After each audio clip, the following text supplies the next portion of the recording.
And good evening, ladies and gentlemen, and thank you all so much for tuning in to another live and special edition to Outspoken. I do mean special edition of Outspoken, particularly for today's show because we are going completely sports related for this entire show. For those of you that normally tune in to Outspoken, this is normally a variety talk show with the coverage of sports, campus news, worldwide news, and entertainment, but specifically there was so much that happened just over this past weekend, I had no choice but to make a special show for today and cater it all to sports.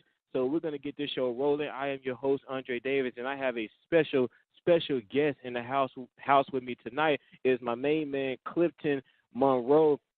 He is a contributor for me for the Panthers newspaper, the sports edition, to be exact. But I'm going to let him give an introduction to himself, man. So what's up, Clifton? How you doing? I'm doing good. Oh, man, I am thankful enough to have you on the show, man. So before we get started, because there's a lot to get into as we are going commercial-free here for this special edition of Outspoken, which you can catch only on Double Mike Broadcast Network. But before we get into that, man, tell the world and tell our audience just a little bit about yourself. Well, I go to Prairie View A&M University. My major is mass communication, and I plan to work for ESPN Radio when I graduate, and I'm a sophomore. You're a sophomore? Where'd you come from, Clifton? I came from Arkansas, and then in the middle of my junior year, I moved to Austin, Texas. Oh, so you're not even from Texas to begin with? Yeah. I can kind of tell. You know, for some reason they say us as Texans, we kind of have that accent about us, man. Yeah. You've been here for a while now, so can you attest to that a little bit? Yeah. My sister, she has like a little country accent because she was born in Texarkana and stuff like that, and she has like that country accent, and I didn't get onto the twang of Arkansas and stuff like that. So. Okay. Well, man, it's all fair again, man. For those of you that know, I actually met Clifton last year, I believe, through KPVU. I was the sound engineer for KPVU for the football and basketball broadcasters. And I remember you coming in, Clifton, and, you know, just this young man who was just eager and inspired to really learn and really get off into this business as much as possible and wanting to learn the ins and outs and the back and behind this business and everything like that. You, of all people that I really have met over the past 2 years, you, out of all people, have really shown, man, just that, you know, just that willingness to want to learn more, man, and just to want to do more and be out there. And I can already see that you understand that in this business, experience definitely goes along with this business. And I can honestly tell, man, that you have actually caught on to that at a very young age. I appreciate that. Yeah. So, but that doesn't mean you're finna get off easily with this show, man, because we talked about some things before the show got started, and I already just kind of started to boil up inside of me. Yeah. So we're going to get this show rolling, man. And as everybody always know, I am a Dallas Cowboys fan. I'm a Houston Texans fan, so I'm sorry to hear that. Yeah. But I am a Dallas Sorry for your loss. Hey, well, sorry for your loss. But you know what? Since I am a Dallas Cowboys fan and I am the host, Dallas Cowboys always gets first dibs, win, lose, or draw. They always go first on Outspoken. So we're going to go first.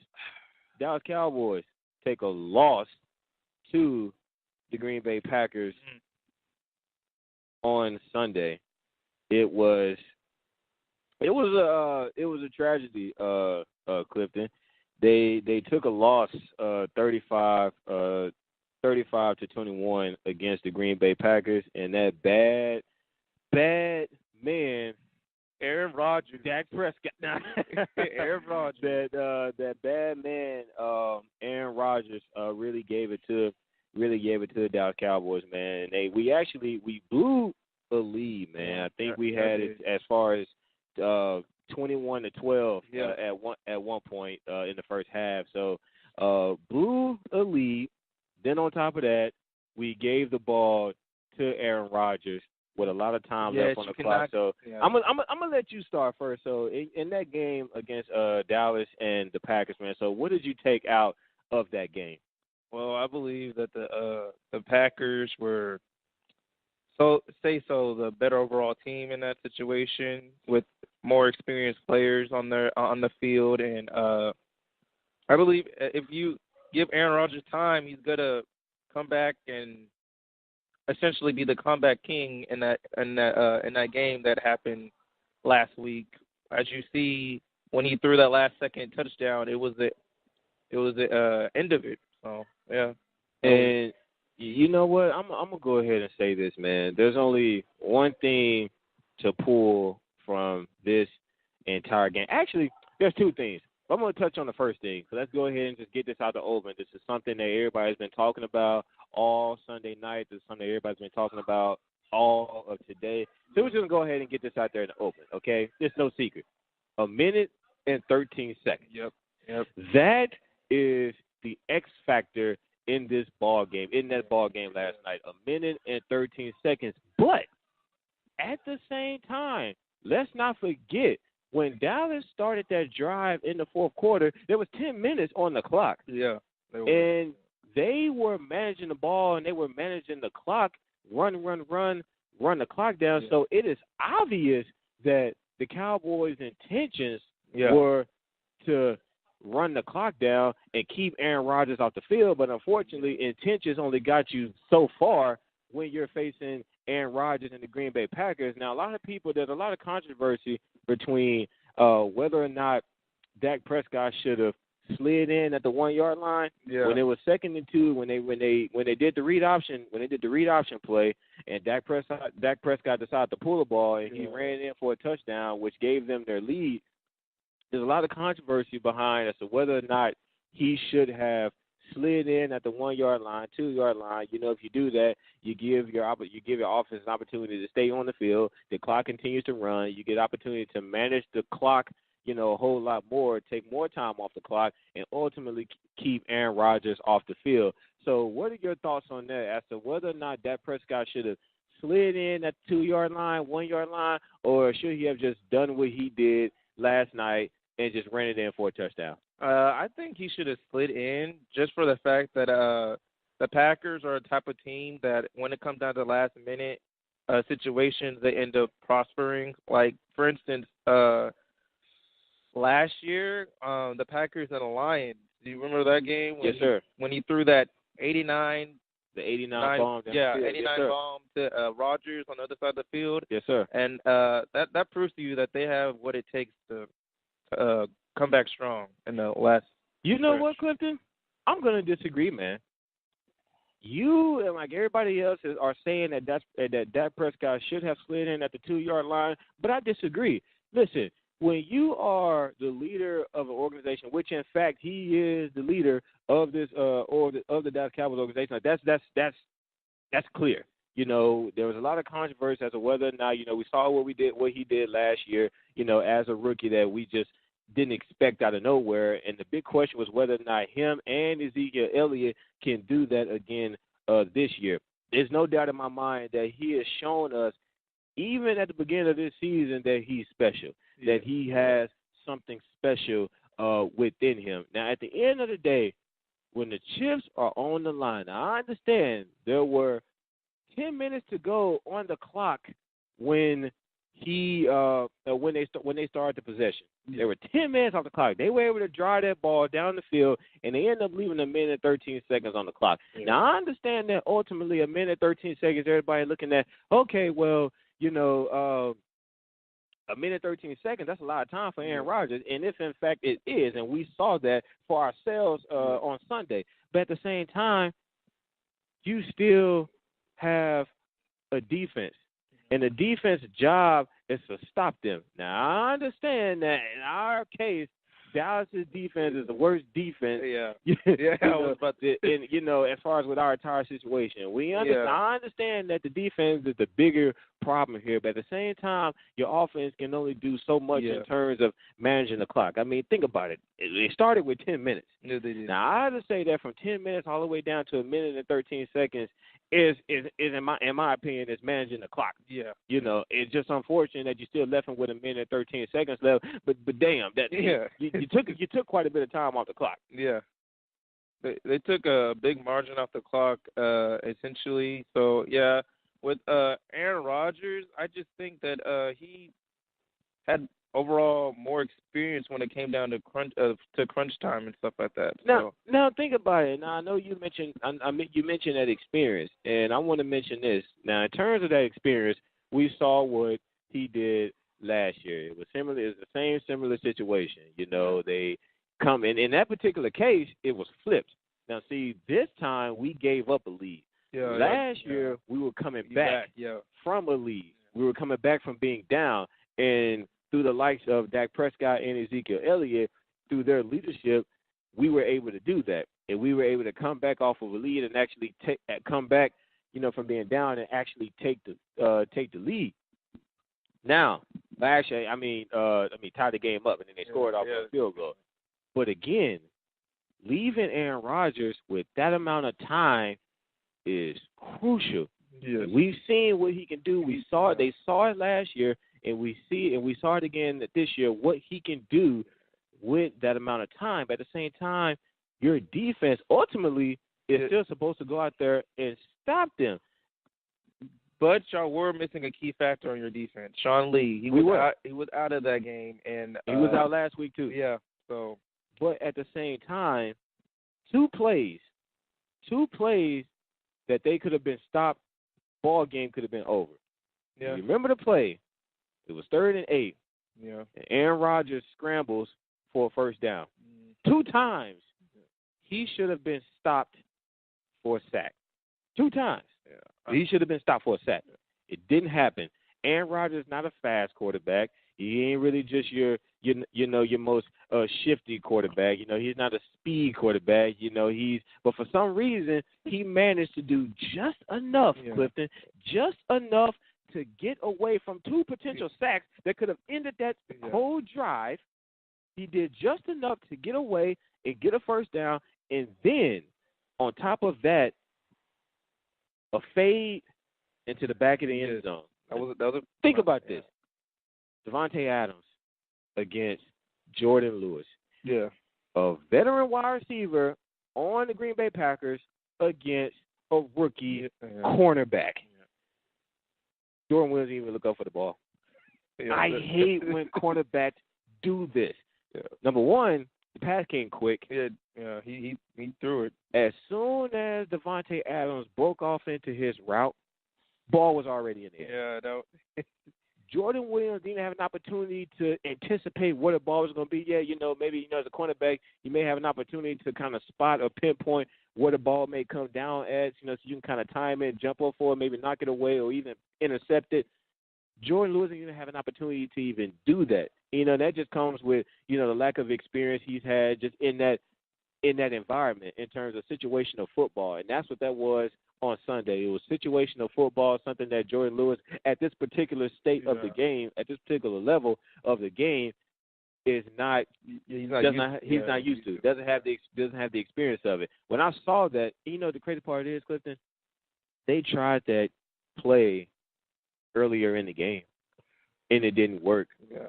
But that just shows, and the coaching staff actually called a different play from what I understood. But that just showed the confidence that not only Aaron Rodgers has, but he saw that one-on-one coverage between Davante Adams, a veteran wide receiver, and Jordan Lewis, a rookie cornerback, and he said, you know what, Coach, we're going to run this same play again because it's going to be there. I have confidence in Davante Adams that he's going to catch the ball, and he did exactly that. Yeah. And it just, man, oh my goodness. A lot of hearts broken after that game. Oh, my goodness. A lot of Cowboys fans. I mean, the main problem here is defense. Let's just get that clear. If you had a solid defense, they have offense averaging 30 points a game. Yeah. Let's just be clear. Yeah. It ain't the offense's problem. Yeah. Everybody want to point out, and while we're on the subject, I want to get your perspective on this.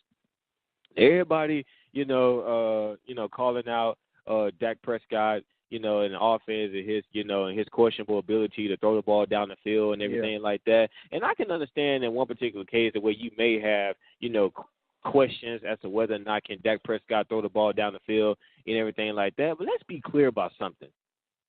Cowboys, if you look at that wide receiver core, Cowboys don't really have a wide receiver.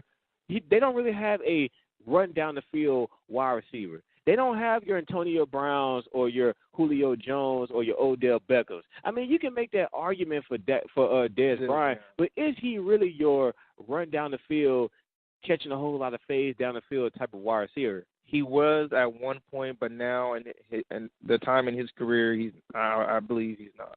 I mean, think about it. They're trying to make that somewhat into Bryce Butler.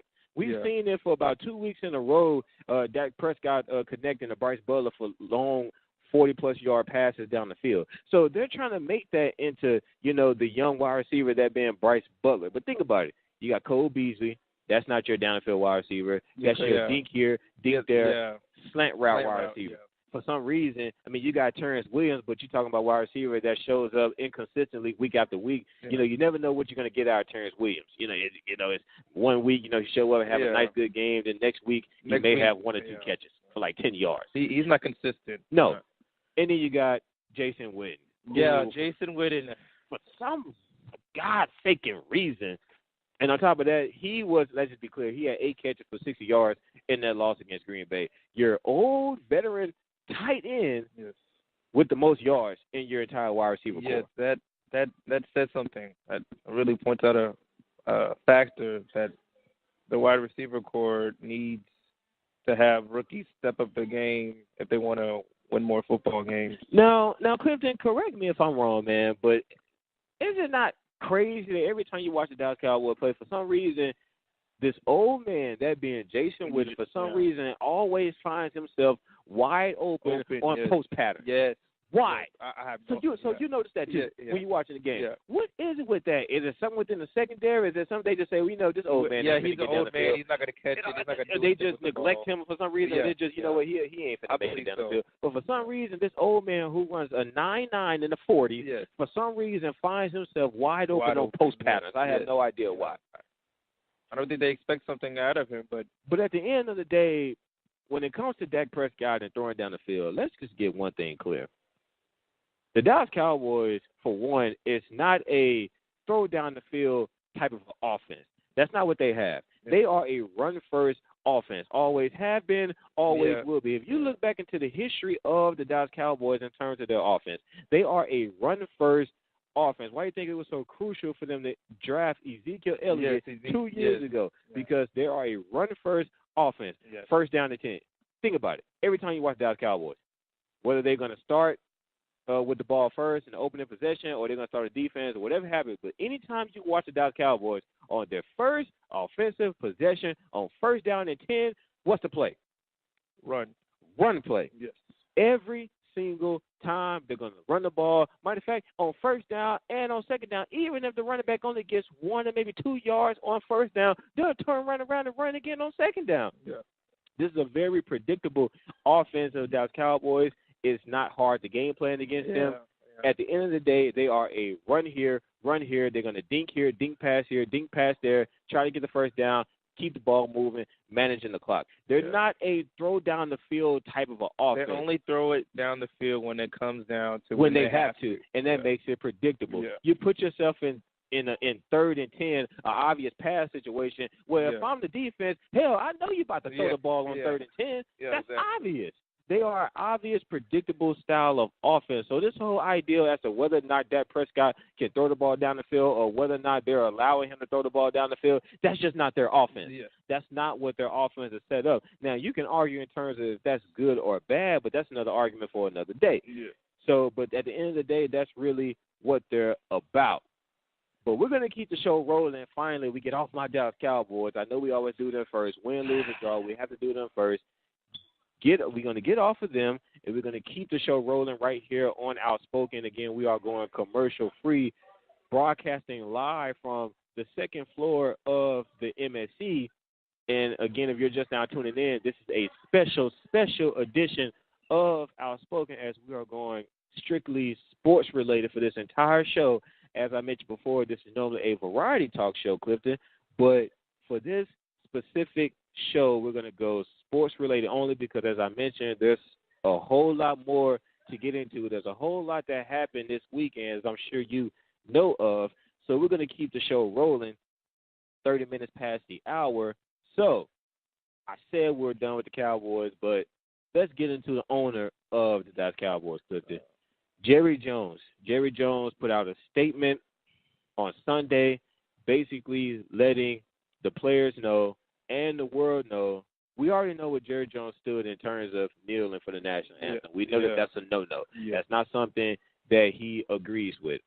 So, now on top of that, he put out a statement letting the players in the world know that if you are a Dallas Cowboy and you kneel during the national anthem, you will not play. What are your thoughts on that? Honestly, I feel like he shouldn't have a bias. He shouldn't be biased towards other people on kneeling because some people have their own beliefs. And to be honest, if they kneel and they can't play, then what's the point of them going on the field on Sunday and playing football?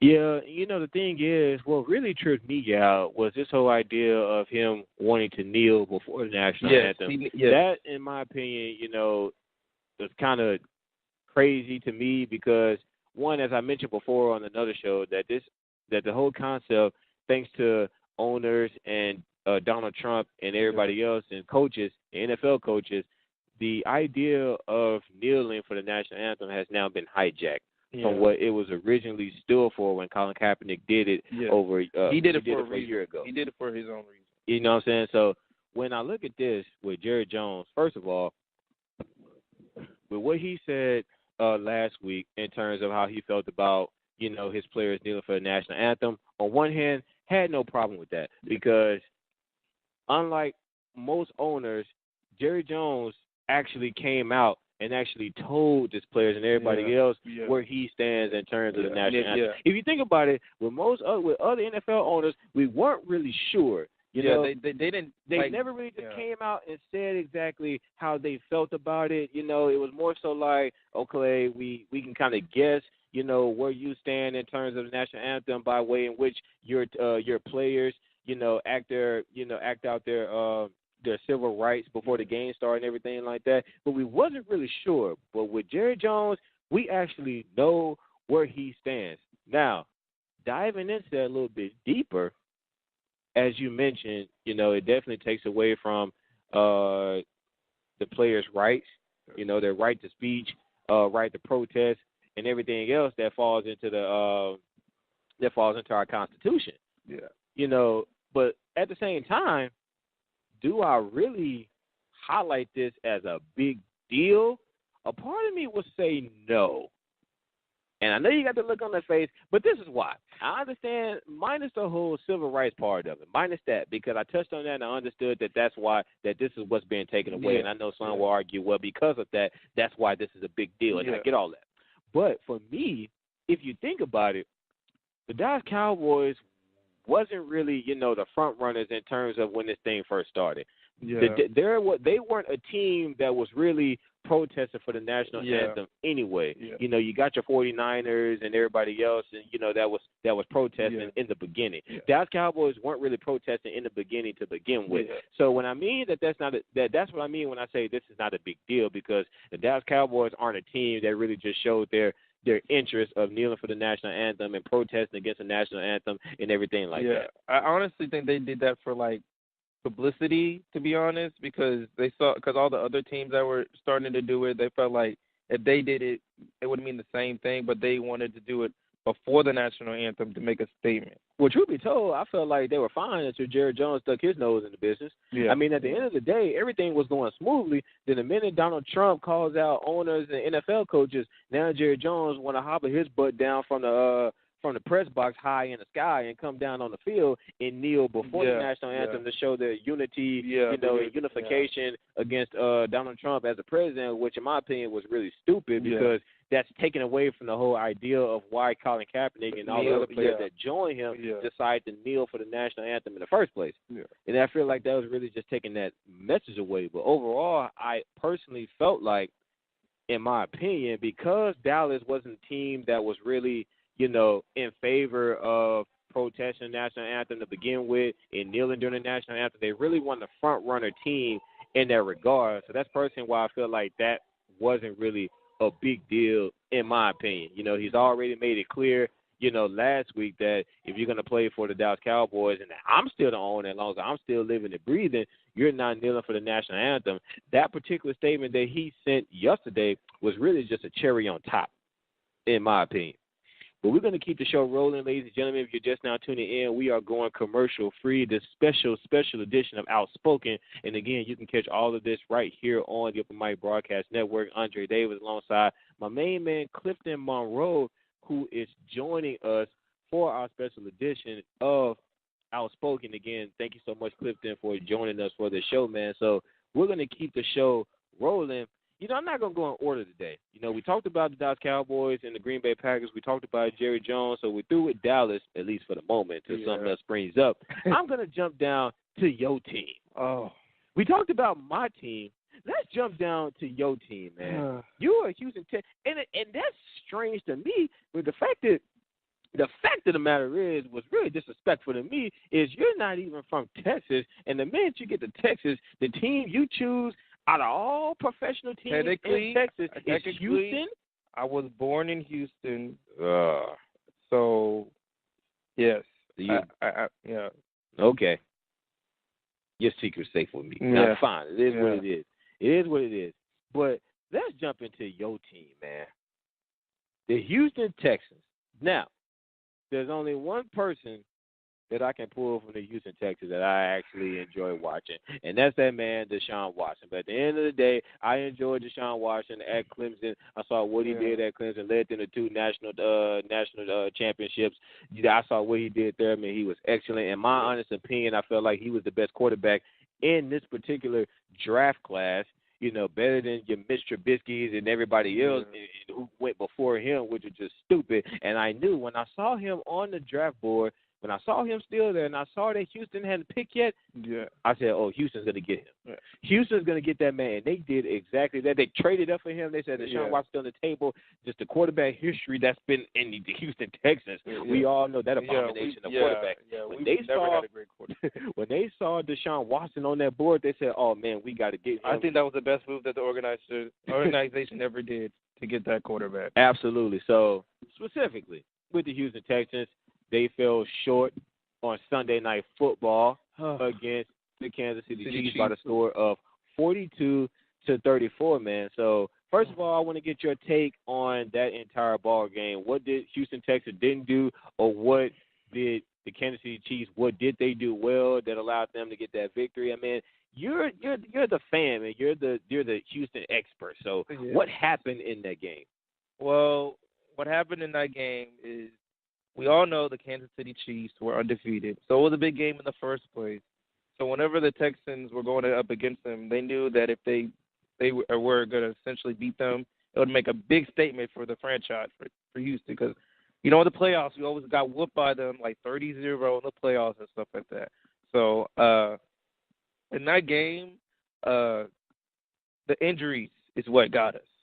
Our star defensive player, J.J. Watt, got injured on his knee. He fell on his knee, and he was out for the rest of the game.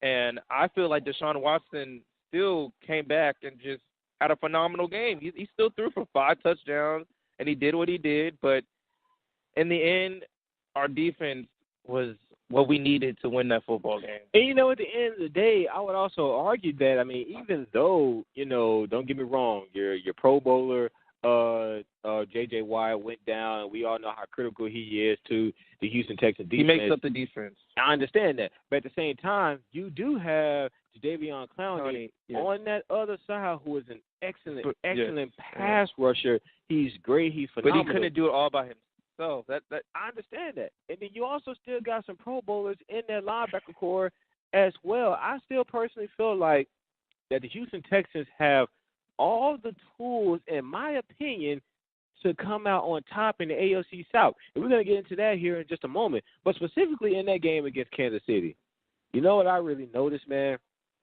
Because honestly, I understand Alex Smith, you know, we all can say what we can say about I did him. not think he was that quick that game. Honestly, think about it. I mean, he threw for he was 29 for 37. He threw for 324 yards and 3 touchdowns. Those are excellent numbers. Yes. But for some reason, we still have that X factor in terms of whether or not Alex Smith is really an elite quarterback. Yeah. Alex Smith continues to put up these numbers week after week after week after week, but for some reason, there's still a huge question mark on his forehead in terms of whether or not he's really an elite quarterback. And I know at the end of the day, Kansas City stands as the only undefeated team in the NFL right now. Yeah. But honestly, what really stood out to me in that game is running.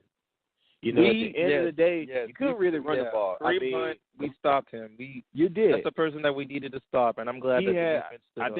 I believe he had over 107 yards rushing, but I mean, he had 30 attempts. Yeah. He's averaging about 3 to 4 yards per carry. Yeah. But for y'all, Lamar Miller, they couldn't really get him going. I mean, he ran for 74. He only ran for 74 yards, and that was off, I believe, 15, 16 carries. Yeah. You couldn't really get him running. You couldn't really get your veteran wide receiver, that being DeAndre Hopkins, going. You couldn't really get him going as well. I believe in that ball game, he only had 4 receptions for 52 yards. I mean, but at the end of the day, I mean, he had 3 touchdowns. You know, in that game, honestly, he had 3 touchdowns. And they scored off a punt return. And then he did score off a punt return, exactly.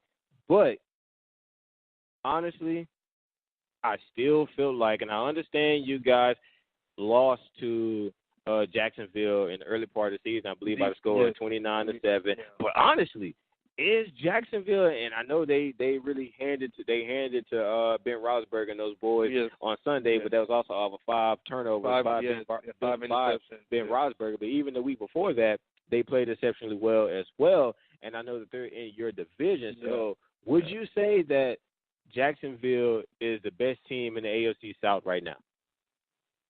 The AFC South right now, think about it. You got defensively them, wise, you got them, y'all. You got the Colts, and you got the Tennessee Titans.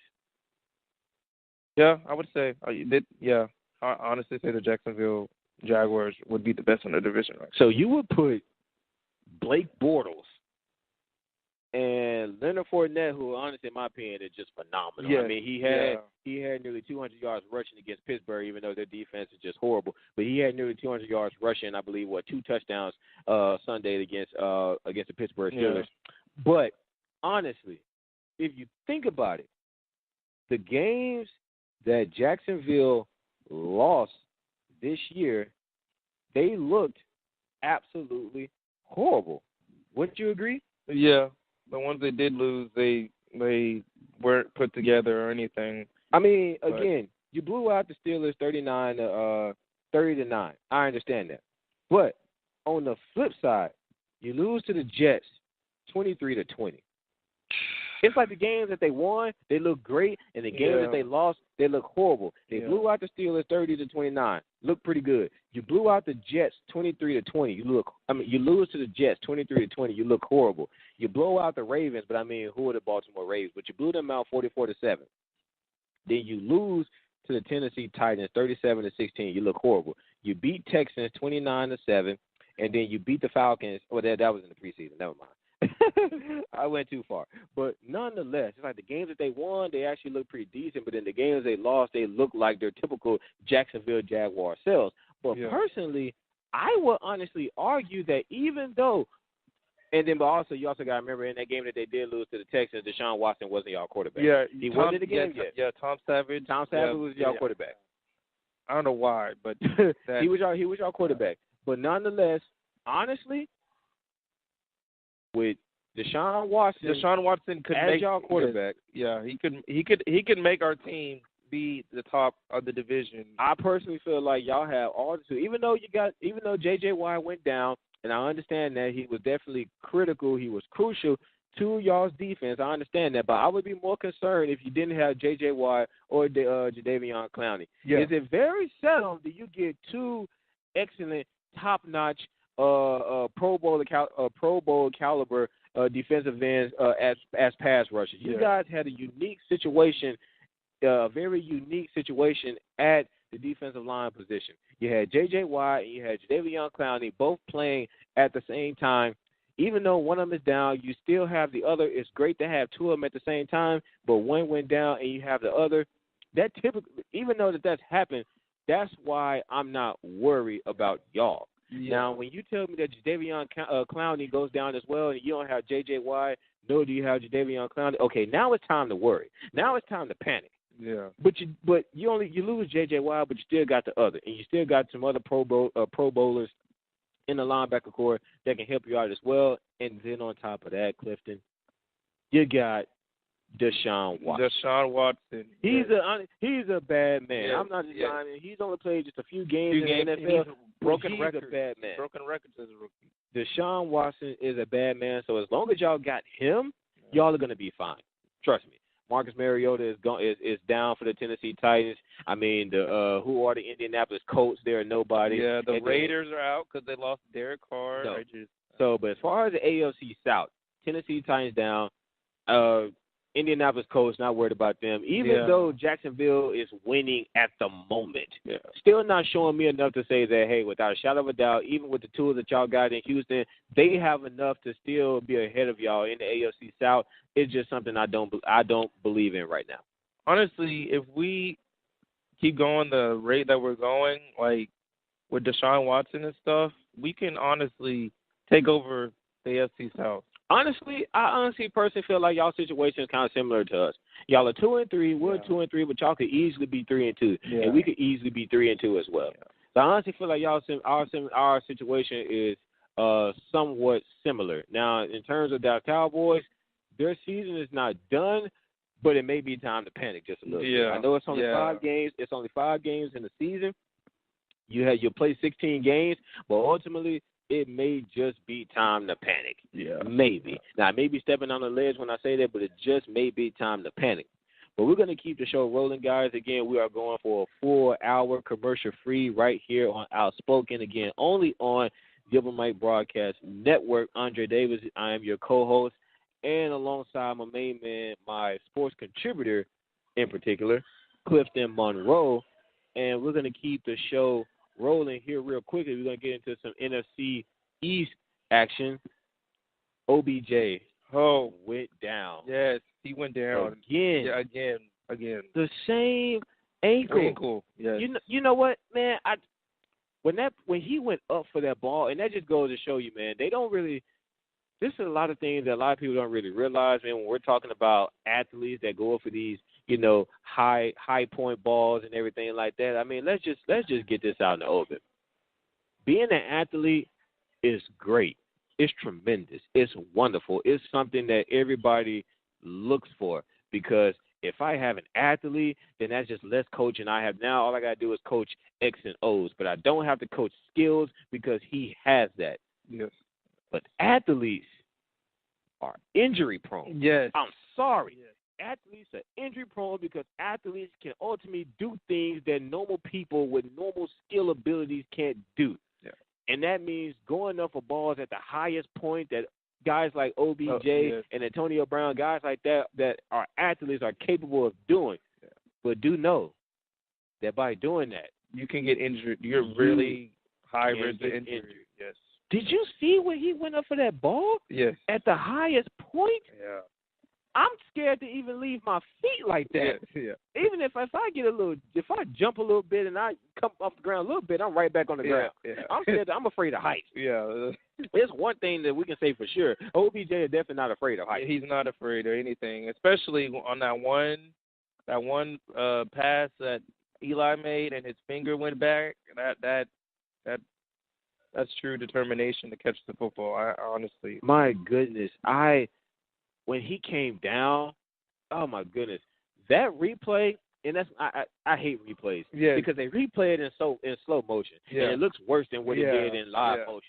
Oh my God, it just looks disgusting. Yeah, I cannot stand replays, and I tell anybody out there that has not seen OBJ's injury on video, before you watch that video, I'm gonna let you know right now, it is not for the weak of heart. Yes. because that right there was disgusting. Yes, it was. My heart goes out to that man. When you know you're done when you start crying. Yeah, and I have to give it up for the Chargers. The Chargers during that game, because as soon as he fell down, they signaled on the side that he was down, and he got quick medical attention and got carried off the field. So, man, shout out to them. When you get carried off the field, him along with J.J. Watt, I can tell right now because the notification came across my phone because I was at the Houston Improv. I was watching Corey Holcomb, the comedian. Oh, my goodness, he was just tremendous. But that's what I'm talking about on Thursday, though, because we got to stick to sports for this particular show. But when it came across my phone, when they say carried off the field, that's an injury. Yeah. I know a lot of times when we talk about sports and players and everything like that, this idea of whether you're injured or whether you're hurt, there's always that fine line in terms of a player and people deciding, okay, are you injured or are you hurt? Yeah. Because whether you played the game or whether you studied the game, you understand that there's a difference, right? Yeah. There's a difference between being injured and there's a difference between being hurt. And as we all know, hurt people, coaches, fans, everybody expect you to play through. They expect you to play through being hurt because it may be a stinger or something that may go away, a bruise or something like that. It probably can heal in a few days or a day or two or everything like that. But when you're injured, it's different. And when they say J.J. Watt, OBJ, speaking of carted off the field, they were injured. Speaking of the Giants, there were 4 of them, including OBJ, that got injured during that game. The Chargers game, there was 4 in total that were injured throughout that whole game. So. Yes, sir. Yes, sir. And speaking of them, what is going on with your team? Giants. Oh, it's not your team. I keep confusing you with Michael. I need Michael on this show, man. You need to call up Michael because I need to talk to him. He's been ducking and dodging me for the past 2 or 3 weeks, and his Giants have just looked just disgusted. Yeah. Everybody in the NFL, including myself, had them coming out at the NFC East. They've just been looking just terrible for the past 5 weeks. He's been ducking and dodging me, and he needs to talk to me. We got a contributors meeting tomorrow at 5 o'clock. I need him to be here because we're going to talk about this because we need to talk about that offensive line. That left offensive line of the New York Giants. I'm amazed at the fact that Eli Manning isn't dead yet. Yes.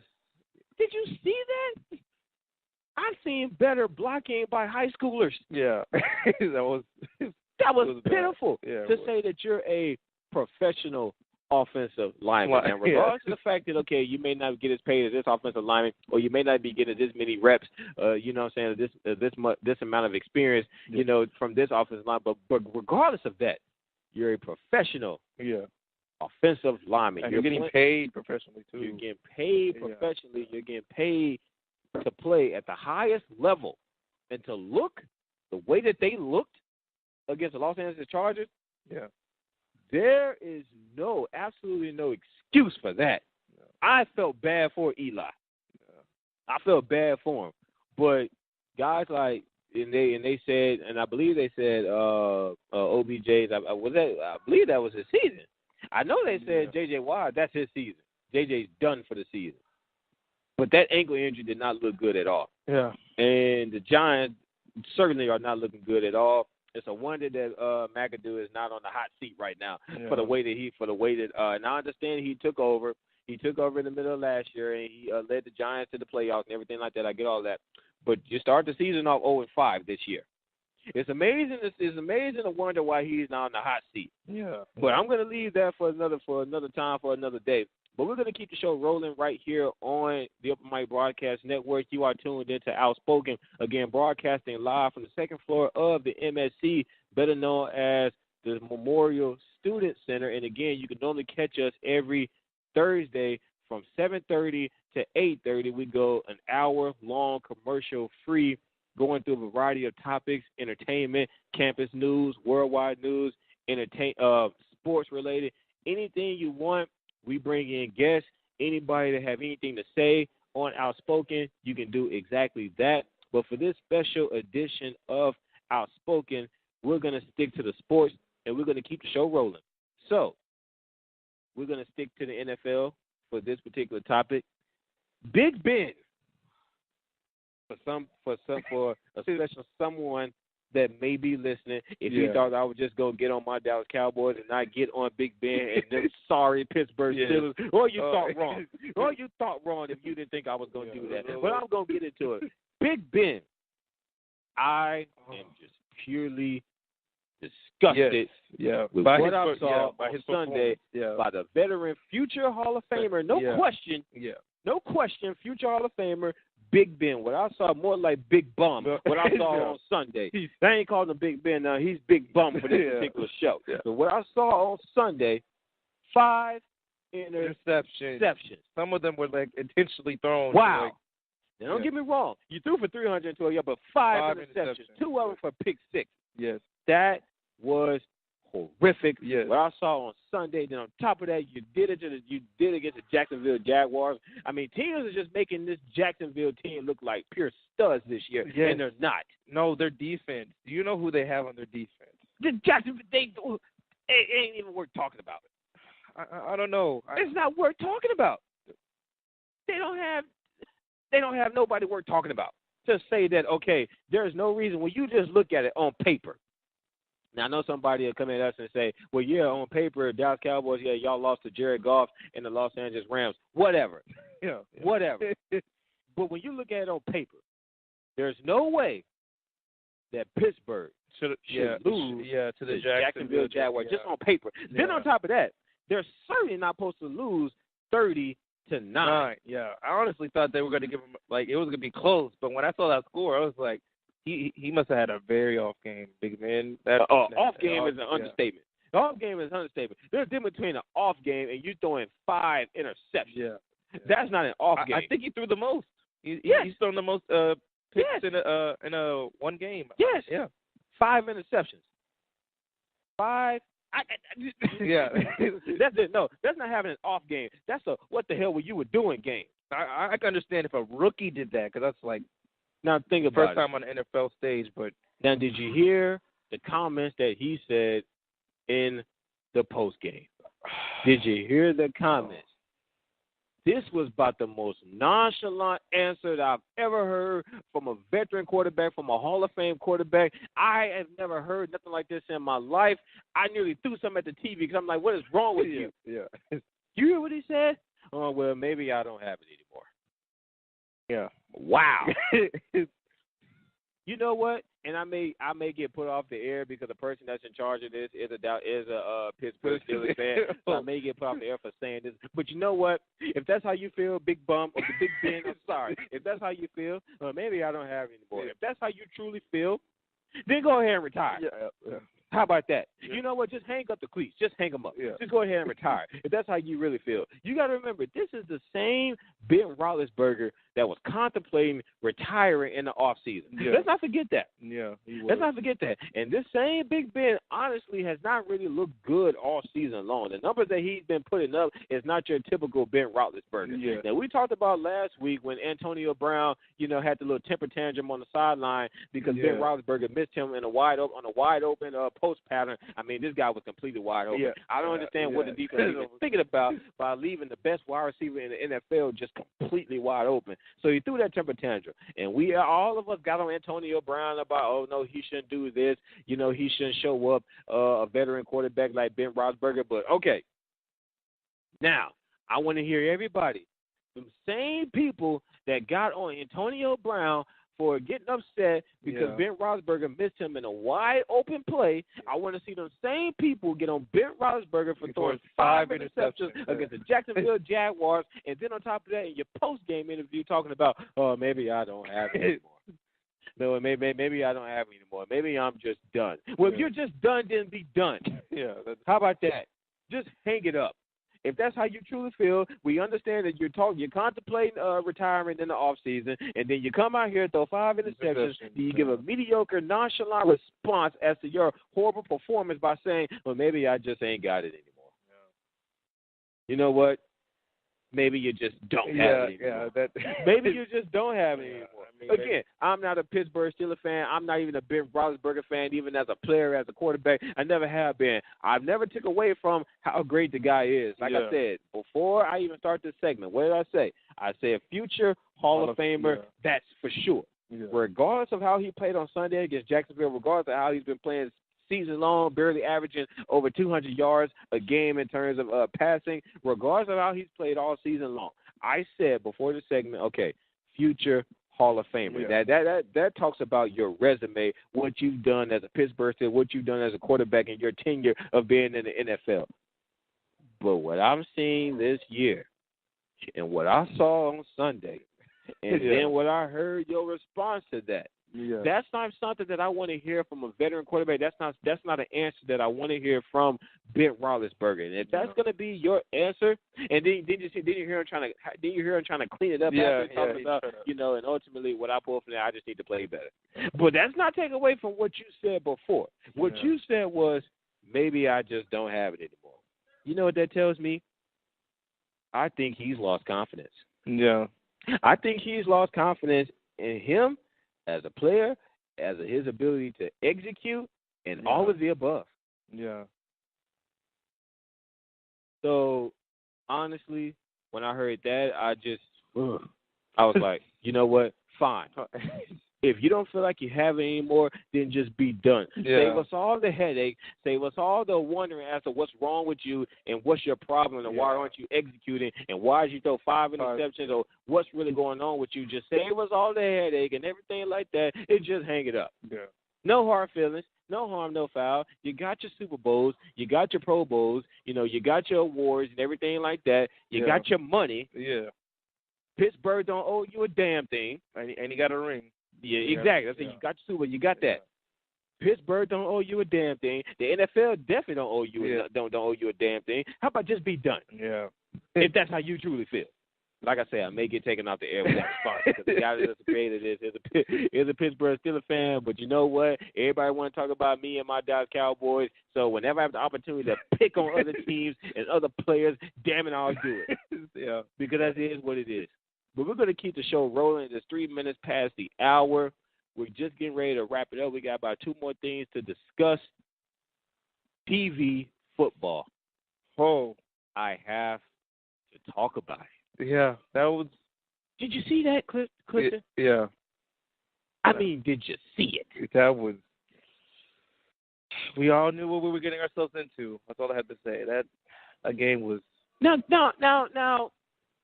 I'm just going to make this clear. Now, I said this last week, Clifton. I know some of my peers and everybody else, they can really do it without even thinking twice. But maybe I'm just a different type of a person. And I got you here on Outspoken for the special edition of Outspoken, sports related. Maybe you can help me out because I have a problem with picking, with, being in the middle in terms of wanting to pick my institution, the institution that I love and is near and dear to my heart, that being the Prairie View A&M University Panthers. I have a problem with wanting to pick between the team that I love and is near and dear to my heart and the better team. And in this particular situation, you got the PVAMU Panthers, the institution that I go to, the institution that I love, that's near and dear to my heart. The team I want to pick versus the better team, that being Grambling State. They were the better team in that game. Not even just better team, Clifton. They were just outstanding. I'm surprised we scored that game, to be honest. Oh, we scored with their help. Now, my sources told me that Grambling had 17 penalties in that game, and we had 11. Wow. They had 17 penalties. If you go back to that game, Clifton, you have to understand, and I gotta try to run this really quickly because I'm just gonna get all emotional all over again. I'm gonna try not to. But if you go back to that game, Clifton, they got up early on us, 7-0. Yeah. They got on. And somebody called me. They said, "Man, I'm listening to the game right now," because I was at the game in Dallas. Yeah. Somebody called me. They said, "Man, I'm listening to the game right now. Is it as bad as it sounds?" I said, "Man, it's worse. It's worse looking at it." But they get up. But you let Grambling get up 7-0 early. Okay, big deal, right? Yeah. Not you know what I'm saying? Big deal. Then we get on offense, can't do anything. Then they go up. Then we get back on defense. We hold them to 3 points. So they get up 10-0, okay? All right, defense bucking down a little bit, only letting out 3 points. All right, big deal. Then we finally scored to make it 10-7 at the end of the first quarter. Now, think about this. Even though we scored at the end of the first quarter, which was off of a 22-yard pass from LaVelle McCullers to Gadara Hodge in the back of the end zone, even though we scored to make it 10-7, Clifton, on that particular offensive drive, it was because of 3 penalties by Grambling that helped us move the ball down the field. Let's just be clear. It had nothing to do with the fact that we were just so profound on offense and we just moved the ball and we was moving the ball down the field and they couldn't do nothing about it. No, they helped us out on that particular drive. They helped us out. They allowed us to get in the red zone, and ultimately we capitalized off of it as in which we were supposed to do. It would have been even more crazy of us to allow them to have 3 penalties to help us down the field, and then on top of that, we don't capitalize off of it. Yeah. So they did do that, and they ended up going, and then the score ended up being 10-7. Okay, you're only down by 3. Yeah. Then on top of that, you get back on defense, and you push them back even further, and they, I think they get about 2 or 3 more penalties called on them to ultimately push them back even further. Okay, defense stopped them. We get back on offense. Okay, we can't do nothing. First quarter ends. The beginning of the second quarter. They go up 17-7 off of a 76-yard touchdown run. 76 yards. Yeah, honestly, I don't think the Panthers have run defense. When I was in the games that were here on campus, I saw that they had no run defense. So the problem is Panthers have had a difficult time tackling. And that's honestly what I personally discovered in that game against Grambling. Yeah. Number one, not only with run defense, the pass defense isn't really there either. In that game against Grambling, we couldn't tackle. Yeah. We were missing tackles. We were missing key assignments, blown coverages, and the whole 9. I believe 2 touchdown receptions scored by Grambling was off of wide open passes. I mean, the dude was just wide open. One of them, he was wide open in the end zone, and the other one, he was wide open at the 5-yard line. Then he kind of scrambled a little bit, and he ran it in himself.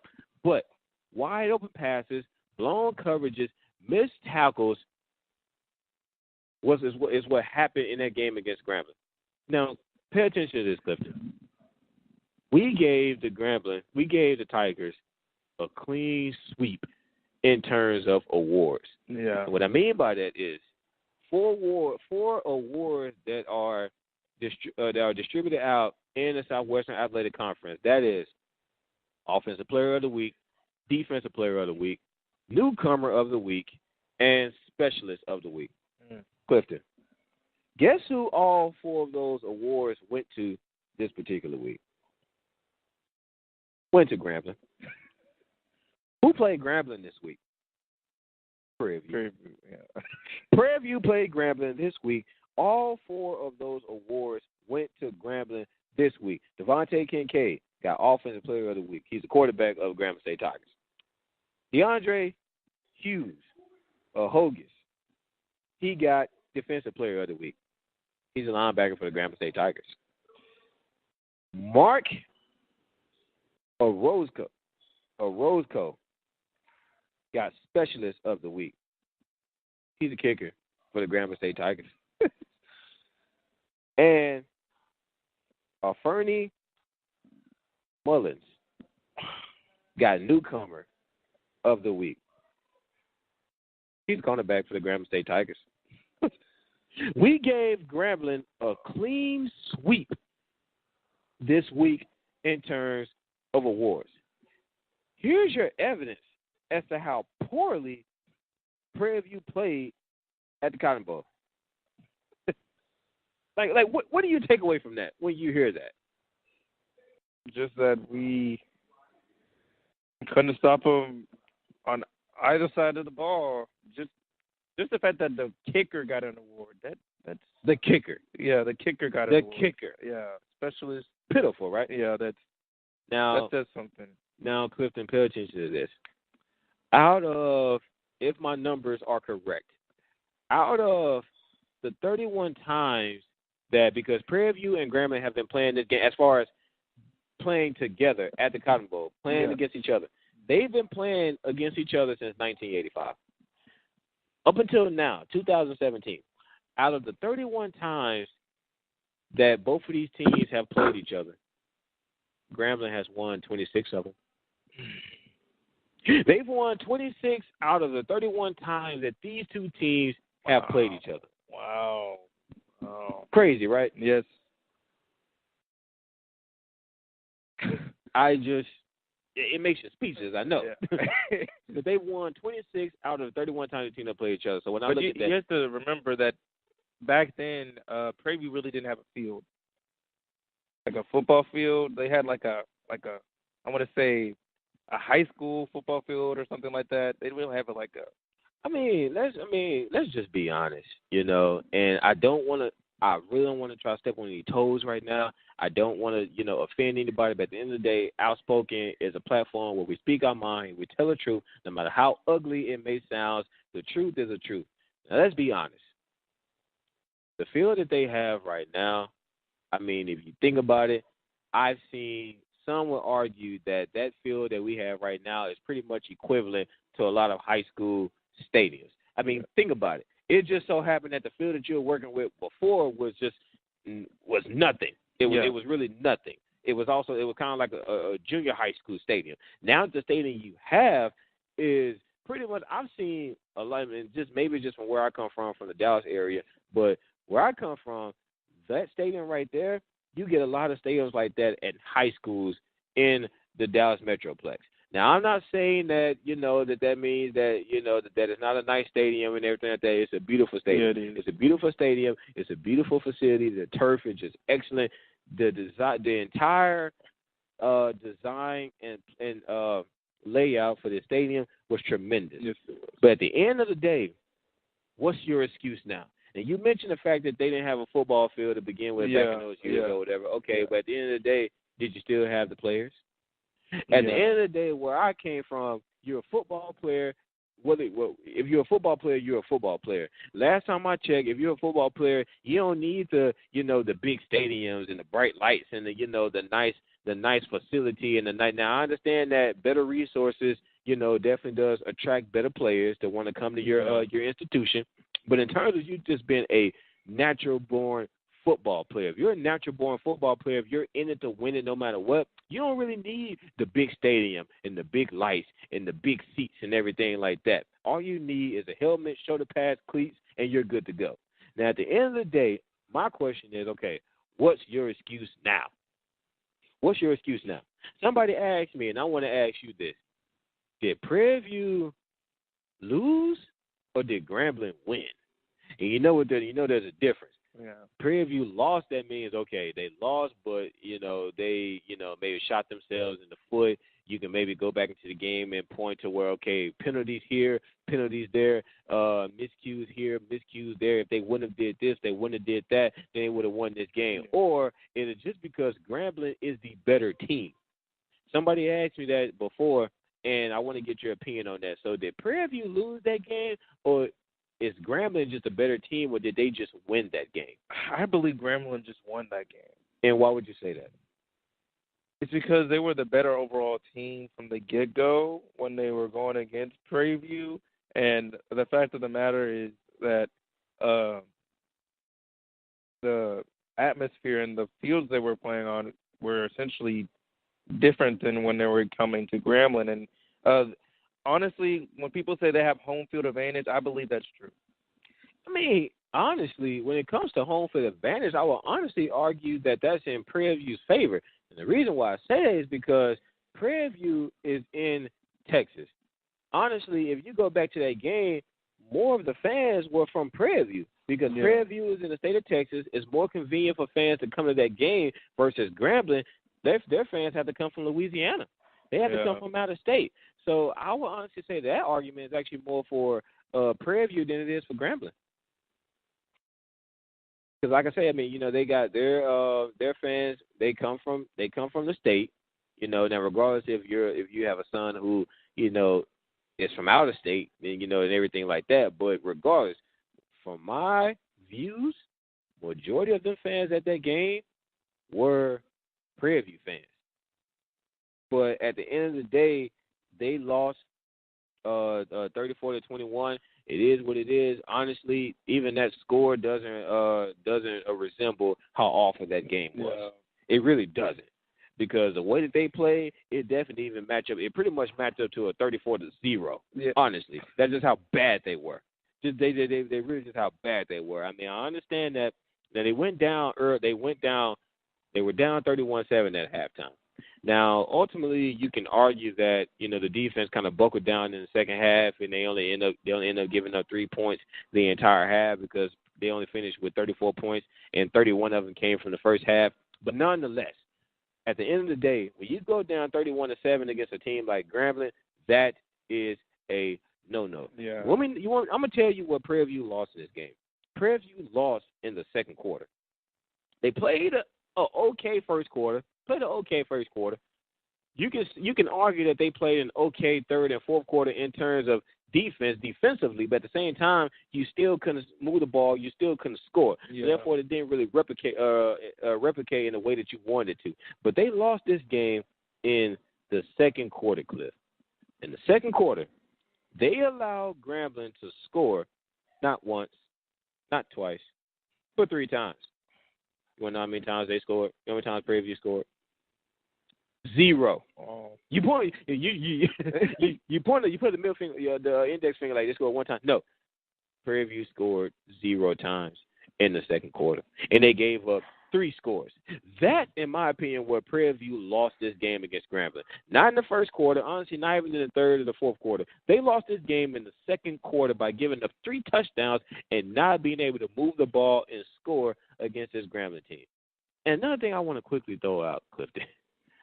It is just me. I know you watched this game, man. This is just me, but Grambling always have those big corn-fed, just muscle-bound running backs. Yeah, what is it with that? Yeah, every single year, man, I can't help it. Every time I tune in and I watch Grambling, they always got these big muscle-bound, just strong, diesel running backs, man. What is it with that? Honestly, I don't know, because back at my school in Arkansas, we went against this one team, exactly like you described. They were just big dudes, right? Yeah. I honestly don't know. Where they get these dudes from? Is it something they died that they eat? That they eat? Is it something they feeding them? And they only feeding them steak and potatoes? I mean, what is it? Yeah, I honestly do not know. They were. Yeah, it's crazy. But at the end of the day, man, we're going to get ready to wrap this show up here in just a moment. While we're on the subject, as we mentioned, if you're just now tuning in, we just talked about PVMU versus Grambling State in the State Fair Classic Cotton Bowl, which took place in Dallas, Texas, my hometown city. The one and only Triple D. But at the end of the day, we're going to have to mention the fact that Prairie View will be taking on Alcorn State. I was told that it's Alcorn, too, not Alcorn. I've been saying Alcorn for the past 3 years, and come to find out it's pronounced Alcorn. So Alcorn State, Prairie View is taking on Alcorn State this Sunday in Norman, Mississippi. Now, I'm going to tell you this. I mean, this Saturday. I don't know why I said Sunday. This Saturday in Norman, Mississippi, and they're playing in Alcorn. Now, I'm going to tell you this right now. In the preseason, before the season started, of course, I already had an L in the column for this particular game for Grambling and Prairie View. Yeah. Now, I definitely didn't have an L in terms of which way Prairie View played in this game. But honestly, just on paper, because you got to make predictions, I said that Prairie View wasn't going to win, wasn't going to beat Grambling. Okay, you lost to Grambling. You did. You played horribly. Is what it is. Honestly, after judging off the way that they played against Grambling, I'm not so sure that they're going to get past Alcorn. I mean, just to be honest with you. Now, honestly, before the season started, yes, I had Prairie View beating Alcorn, but honestly, that was just going to be judging by the way that they played leading up to this game.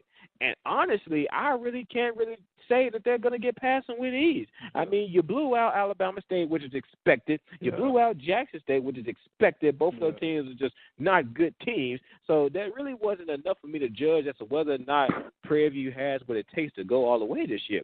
Now, that's not going to happen because they lost against Grambling State. Yeah. So But now you got Alcorn, another team who I actually said that, okay, Prairie View is gonna beat this team. And honestly, even on paper, I still say that Prairie View has the tools to beat this team. But for some reason with Prairie View, it's like you never know what you're gonna get. Yeah, it's like honestly, yeah. week after week after week, you never know what you're gonna get in this ball club. And honestly, after what I saw on Saturday, and judging by the way that Alcorn has been playing this season, I mean they're 4-2. Yeah. They're 4-2. But just based off the game that they had this past week against Alabama State. Now I understand that Alabama State is not a good team. I get that. Alcorn beat them 24-10. But what I noticed is the amount of yards that they put on offense. They had over 400 yards in total offense against Alabama State. That right there, when I saw that, I was like, I don't know. I mean, the quarterback for Alcorn State, Lenoris Footman, I believe he threw for 160 yards and a touchdown against Alabama State, but he also rushed for 122 yards and 2 touchdowns, and they had another running back rush for 169 yards. I believe that was D. Lance Turner. So, honestly, and the way, and again, if they're in Alcorn is 4-2, you're playing in Mississippi. Yeah. Alcorn had definitely had a lot of momentum going for them again this season. I mean, they're in a horrible Eastern Division. That's the main controversy that lies within Alcorn, that they always make it to the SWAC championship because of the division that they're coming out of, that being the East Division with Mississippi Valley and all those. Sorry guys, Yeah. that East Division is just horrible. But nonetheless, honestly, Clifton, I'm really not sure, man, about this Saturday. I don't think it's going to be the same way as the Grambling game, honestly. I feel like they're going to do a bit better than they did in the Grambling game, PV. And I think it's going to be like, on the other hand, I think they're going to win in the end, the Alabama State. Yeah.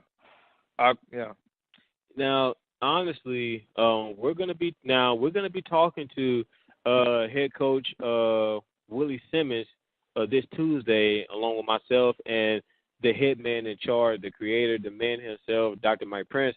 We're gonna do a show with Coach Simmons and Coach Mahon of the Blinn Buccaneers, the JUCO, the junior college down the road in Brenham, Texas. There, along with myself, Alex Goodwin, and Dr. Mike Prince, and Mr.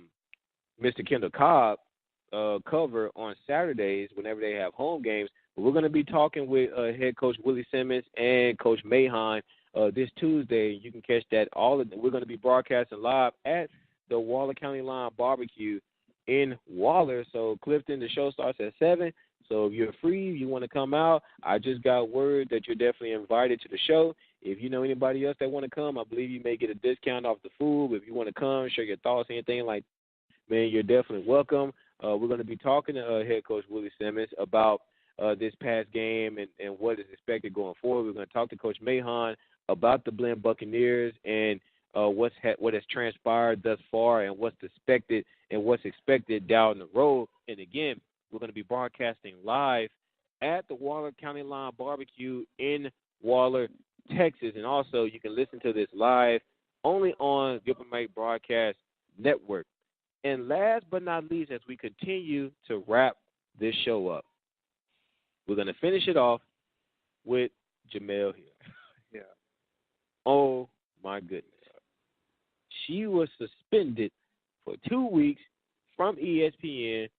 What she put out on Twitter today. Now, apparently, she violated ESPN rules in terms of social media. And honestly, I'm not even for sure what all the details say about social media rules. But I can tell you one detail that really sticks out to me, and that is the one rule that I know, and that is if you are an employee of ESPN. I know that there's something. I know that ESPN is where you inspire to work one day. So I'm just gonna go ahead and tell you right now. If you are an employee of ESPN, I know this is probably the unofficial version, but this is what I pulled from it. If you are an employee of ESPN, do not, and I repeat, do not highlight or highlight this company or put this company in any possible negative light by any means necessary. Now, like I said before, that's the unofficial version coming from yours truly, Andre Davis. But that's just one big rule that I've pulled from this entire situation. That's one big rule that I've pulled from ESPN up to this point. So I want to start with you, man. As we continue to show, you've been a guest on Outspoken. You've been amazing, man. I'm glad to have you for today's special edition of Outspoken. Thanks for coming. So I'm going to finish this off with you. So your thoughts on her getting suspended for 2 weeks by ESPN? I think that since she got suspended, it just shows you that ESPN is really strict about what they want posted about them and how they feel on what she posted and highlighted and put in on ESPN in general. Now remember, this is the same person that ESPN let off the hook a few weeks ago after what she said about Donald Trump. Yeah. And the white supremacy thing and basically calling out Donald Trump on the show and everything like that. They gave her a pass on that, which honestly, in my opinion, I'm surprised she didn't get suspended from that because I was definitely waiting for it. They gave her a pass on that. Then she comes out and tweets what she tweets about the Dallas Cowboys. Now, keep in mind, in her tweets, I want everybody to listen to this closely.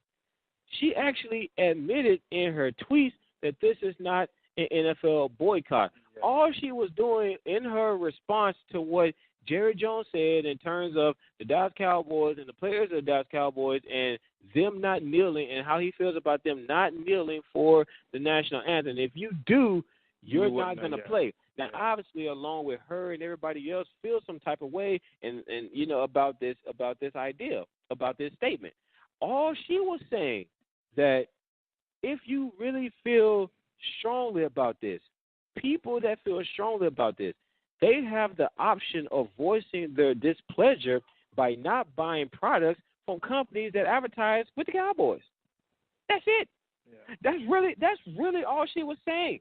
If you really feel as strong about this that you do, then don't buy products from companies that advertise with the Cowboys. That's another way in terms of social media, Facebook, Twitter. That's another way to get your voice heard. Yeah, honestly, I think she was just voicing her own opinion when she said that and saying, like, don't buy these merchandise from, like, the Dallas Cowboys and stuff like that.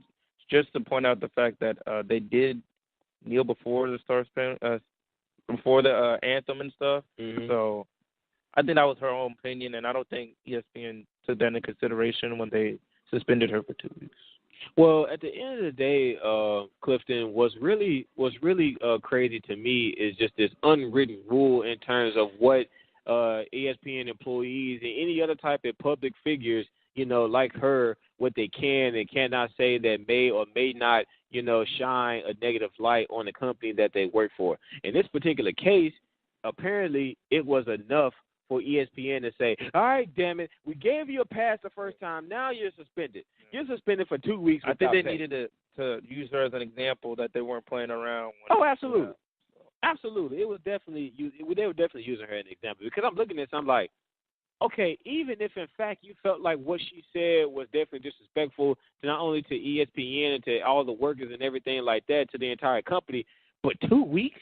Yeah. That's a lot. That is a lot. That is a long time without work to say that, okay, she actually made it clear, and I felt like she tried to dot her I's and cross her T's, but it still wasn't enough. Yeah. But she made it clear in her statement, okay, let's be clear, I'm not saying that the NFL, that this is a NFL boycott, that this is not that. All I'm trying to say is I'm speaking specifically to the people that feel strongly about the Dallas Cowboys and what Jerry Jones said, and they want to voice.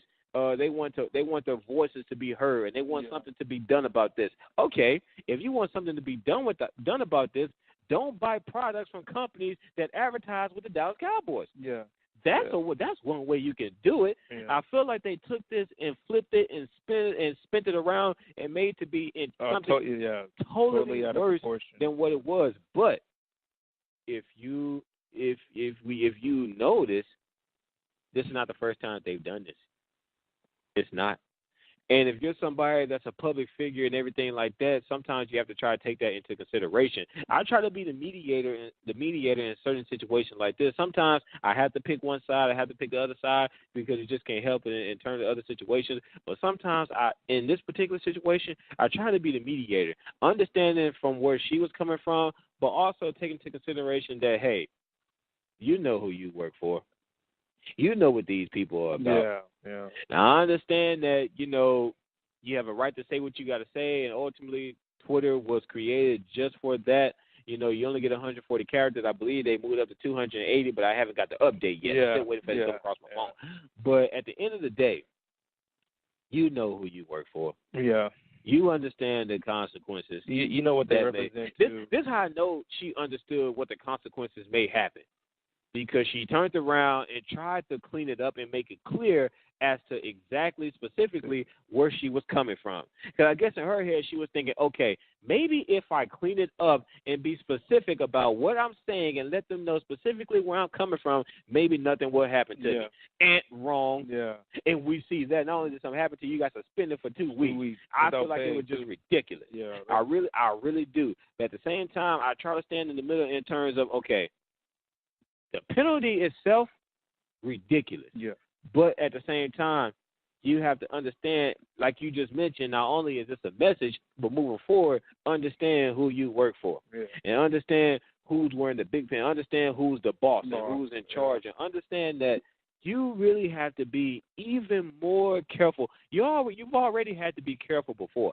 But now you have to be even more careful about what you say, who you say it to, and how it may affect the people you work with and how it may affect your company. In this particular case, that being ESPN, obviously they didn't like it. They gave a 2-week suspension. I thought it was just completely horrible. I thought the penalty itself was ridiculous, but that's neither here nor there. But it seems like we have ran out of time on this special edition of Outspoken, going commercial-free for over an hour.